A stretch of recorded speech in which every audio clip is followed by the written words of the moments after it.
Jerba Castle stood tall and proud, a beacon of hope in the kingdom of Zawadi.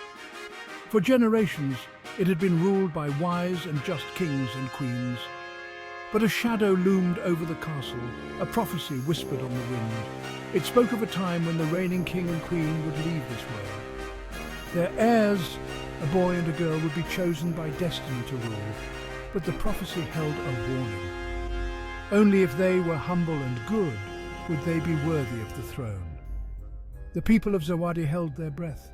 They watched the young prince, Kepa, and the young princess, Giwa, grow up within the castle walls.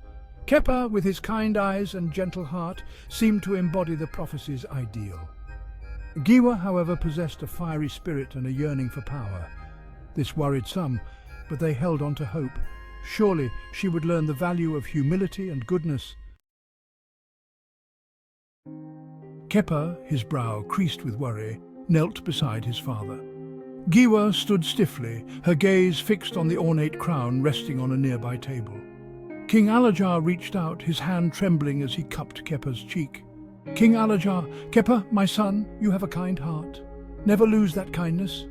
Rule with wisdom and compassion, and Zawadi will prosper under your reign. He then turned his weary eyes to Giwa. King Alajar and Giwa, my daughter, remember that true power lies not in force, but in love and justice. His final breath escaped his lips, and a profound silence filled the room. The prophecy had come to pass. It was now up to Kepa and Giwa to fulfill their destinies. To formally announce the transition of power, a grand feast was held within the castle walls. Lords and ladies from all corners of Zawadi gathered to pay their respects and witness the new era. Tables overflowed with exotic dishes, and musicians filled the hall with lively melodies. But beneath the veneer of celebration, an undercurrent of unease ran through the crowd. Kepa, true to his nature, moved among the guests with grace and humility, thanking them for their support. Giwa, however, remained aloof. She sat upon her throne, a mask of indifference upon her face.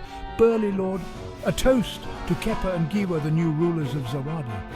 The crowd echoed the sentiment, their voices ringing through the hall. Kepa smiled and nodded his thanks. But Giwa scowled. Giwa, why him first? Why not Giwa and Kepa? The discontent simmering within Giwa began to fester and grow. She had always craved power, had always believed herself destined for greatness. But to share that power, to be seen as secondary to Kepa, was an intolerable thought.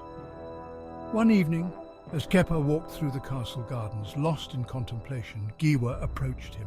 Her face, usually so vibrant, was now twisted with a dark determination. Giwa. Kepa, I've been thinking, we need to secure our power. The people need to fear us, not love us. Fear commands respect. Kepa frowned, troubled by the coldness in his sister's eyes. Kepa, Giwa, what are you suggesting? Giwa leaned closer, her voice a venomous whisper. Giwa, we need to eliminate anyone who might pose a threat to our rule, anyone who might question our authority. Kepa recoiled as if struck. Kepa, no! Giwa! We cannot rule through fear and violence. That is not the way of Zawadi. It is not who we are. Giwa laughed, a chilling sound that echoed through the garden. Giwa, you are weak, Kepa, too naive to see the true path to power. Very well, I shall take what is rightfully mine. In a flash of movement, she drew a hidden dagger and lunged at Kepa. He cried out in shock and pain as the blade found its mark, tearing through his arm.